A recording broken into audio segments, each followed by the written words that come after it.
wabarakatuh. Salam sejahtera untuk kita semua. Baiklah, kami dari kelompok 8 akan mempresentasikan hasil kerja kelompok kami dengan nama anggota kelompok yang pertama, Linaria Zezika, yang kedua dengan saya sendiri Umi Kalsum, yang ketiga Kristina Tambunan, yang keempat Kristiani Lumban Raja, yang kelima Liskam Sandai. Yang pertama, perbedaan tanggung jawab akuntan keuangan dan akuntan manajemen. Akuntan keuangan. Akuntansi keuangan adalah bagian dari akuntansi yang berkaitan dengan penyiapan laporan keuangan untuk pihak luar seperti pemegang saham, kreditor pemasok, serta pemerintahan. Prinsip utama yang dipakai dalam akuntansi keuangan adalah persamaan akuntansi, di mana aktiva adalah harta yang dimiliki suatu perusahaan digunakan untuk operasi perusahaan dalam upaya untuk menghasilkan pendapatan, sedangkan modal yaitu selisih antara aktiva dikurang hutang.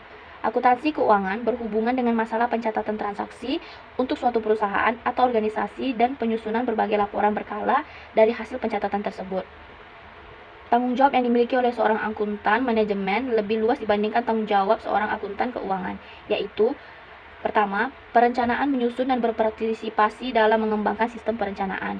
Yang kedua, mengevaluasi dan mempertimbangkan implikasi historikal dan kejadian yang diharapkan, serta membantu memilih cara terbaik untuk bertindak. Yang ketiga, pengendalian menjamin integritas informasi finansial yang berhubungan dengan aktiva organisasi dan sumber-sumbernya, memonitor dan mengukur prestasi dan mengadakan tindak koreksi yang diperlukan untuk mengembalikan kegiatan pada cara-cara yang diharapkan. Yang keempat, menjamin pertanggungjawaban sumber mengimplementasikan sesuatu sistem laporan yang disesuaikan dengan pusat-pusat pertanggungjawaban dalam suatu organisasi, sehingga sistem pelaporan tersebut dapat memberikan kontribusi kepada efektivitas penggunaan sumber daya dan pengukuran prestasi manajemen. Yang kelima, pelaporan eksternal ikut berpartisipasi dalam proses pengembangan prinsip akuntansi yang mendasari pelaporan eksternal. Akuntan manajemen.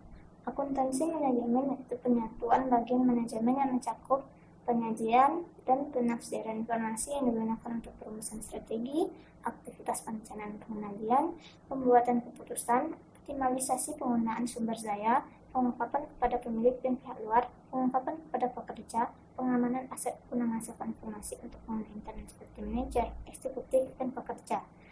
Tanggung jawab yang dimiliki oleh seorang akuntan manajemen lebih luas dibandingkan tanggung jawab seorang akuntan keuangan, yaitu perencanaan, menyusun dan berpartisipasi dalam mengembangkan sistem perencanaan, pengevaluasian, mempertimbangkan implikasi-implikasi historikal dan kejadian-kejadian yang diharapkan, pengendalian, menjamin integritas informasi finansial yang berhubungan dengan aktivitas organisasi dan sumber-sumbernya, menjadi pertanggungjawaban sumber. Pelaporan eksternal ikut berpartisipasi dalam proses mengembangkan prinsip-prinsip akuntansi yang mendasari pelaporan eksternal. B. Kompetensi, confidentiality, integrity, and objectivity of management accountant. Etika adalah perilaku yang baik yang telah melekat pada diri manusia itu sendiri sebagai pedoman hidup, baik dilakukan dalam kehidupan pribadi maupun sosial di masyarakat. Etika sangat lekat hubungannya dengan adat istiadat di lingkungan masyarakat untuk dijadikan suatu aturan bermasyarakat. Etika. Beberapa etika yang harus dilakoni diantaranya kompetensi, yaitu kompetensi, confidentiality, yaitu kerahasiaan, integrity, yaitu integritas, objectivity of management accountant, yaitu tujuan dari akuntansi manajemen. Kompeten serta kompetensi. A. Pengetahuan profesional adalah menunjukkan tingkat mahir keahlian profesional dalam pengetahuan akuntansi agar menjaga tetap terkini dengan perkembangan dan tren. B. Keuangan monitoring dan analisis adalah memantau dan mengumpulkan data untuk menilai akurasi dan integritas kuat dalam menganalisis data yang bertujuan untuk memastikan kepatuhan dengan standar yang berlaku dengan peraturan dan sistem pengendalian internal. C. Pengambilan keputusan adalah penggunaan pendekatan yang efektif untuk memilih tindakan atau mengembangkan solusi yang sesuai untuk mencapai kesimpulan, mengambil tindakan dan konsisten dengan fakta-fakta yang tersedia. D. Pengawasan adalah menunjukkan sifat disiplin, menetapkan standar kinerja, dan mengevaluasi kinerja dari karyawan untuk mempertahankan tenaga kerja yang beragam untuk mengelola dan memastikan kepatuhan dengan sumber daya manusia, kebijakan, dan prosedur. E. Komunikasi dan keterampilan interpersonal adalah menyampaikan informasi kepada perorangan atau kelompok dengan memberikan presentasi yang cocok untuk karakteristik dan kebutuhan penonton, menyampaikan informasi secara lisan atau secara tertulis kepada individu atau kelompok untuk memastikan bahwa mereka mengerti informasi dan peran serta mendengarkan dan merespon dengan tepat kepada orang lain. Confidentiality atau kerahasiaan. Kerahasiaan harus terdefinisi dengan baik dan prosedur untuk menjaga kerahasiaan informasi harus diterapkan secara berhati-hati, khususnya untuk komputer yang bersifat standalone atau tidak terhubung ke jaringan. Aspek penting dari kerahasiaan adalah pengidentifikasian atau autentikasi terhadap user. Identifikasi positif dari setiap user sangat penting untuk memastikan efektivitas dari kebijakan yang menentukan siapa saja yang berhak untuk mengakses data tertentu. Contoh, akses kontrol model sangat berfungsi dalam menentukan jenis kontrol akses yang diperlukan dalam mendukung kebijakan keamanan. Model akses kontrol ini menyediakan view konseptual dari kebijakan keamanan. Hal ini akan mengizinkan kita untuk melakukan pemetaan antara tujuan dan petunjuk dari kebijakan keamanan Anda terhadap event yang spesifik. Proses dari pemetaan ini memungkinkan terbentuknya definisi formal dan spesifikasi yang diperlukan dalam melakukan kontrol terhadap keamanan.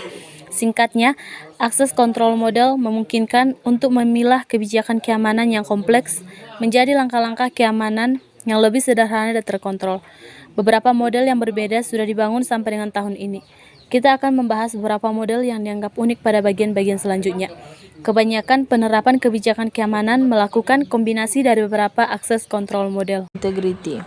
Integritas atau integrity adalah perlindungan terhadap dalam sistem dari perubahan yang tidak terotorisasi, baik secara sengaja maupun secara tidak sengaja. Seperti halnya kerahasiaan. Integrasi bisa dikacaukan oleh hacker, masquerader, aktivitas user yang tidak terotorisasi, download file tanpa proteksi, LAN dan program-program terlarang. Contohnya Trojan horse dan virus. Karena setiap ancaman tersebut memungkinkan terjadinya perubahan yang tidak terotorisasi terhadap data atau program. Contoh untuk melindungi dari ancaman terhadap integritas. 1. Memberikan akses dalam kerangka need-to-know basis.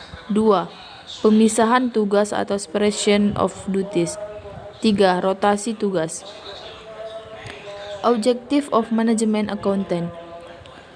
Tujuan dari akuntansi manajemen atau dalam bahasa Inggris Objective of Management Accountant.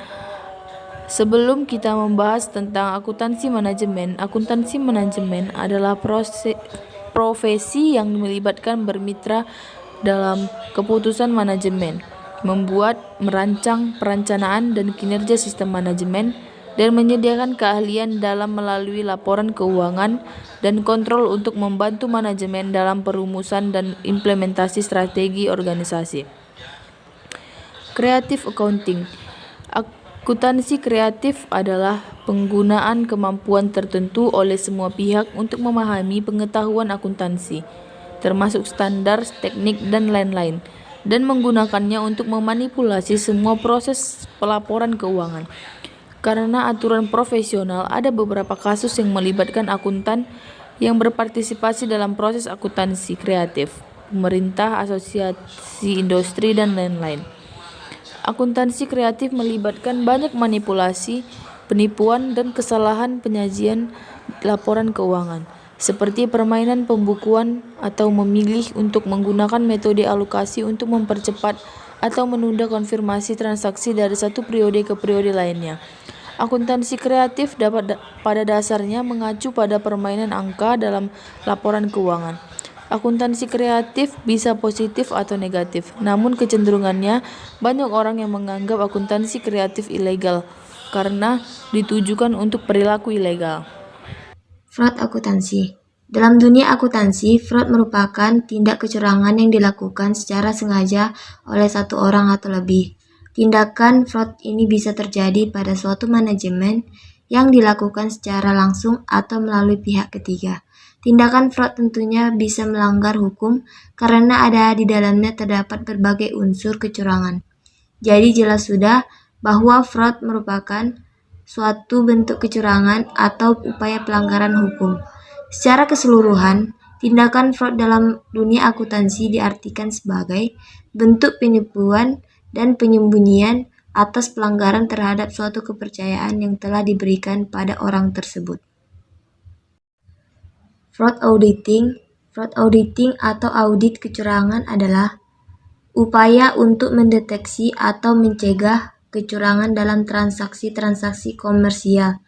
Untuk dapat melakukan audit kecurangan terhadap pembukuan dan transaksi komersial memerlukan gabungan dua keterampilan, yaitu sebagai auditor yang terlatih dan kriminal investigator. Kecurangan atau fraud perlu dibedakan dengan kesalahan atau errors. Kesalahan dapat dideskripsikan sebagai unintentional mistake atau kesalahan yang tidak disengaja. Kesalahan dapat terjadi pada setiap tahapan dalam pengelolaan transaksi, terjadinya transaksi, dokumentasi, pencatatan dari ayat-ayat jurnal, pencatatan debit kredit, pengistisaran, proses, dan hasil laporan keuangan. Apabila suatu kesalahan adalah disengaja, maka kesalahan tersebut merupakan kecurangan atau fraudulence. Istilah irregularity merupakan kesalahan penyajian keuangan yang disengaja atas informasi keuangan. Sekian presentasi dari kelompok kami. Apabila ada kesalahan, mohon dimaafkan. Wabillahi taufiq wal hidayah. Wassalamualaikum warahmatullahi wabarakatuh.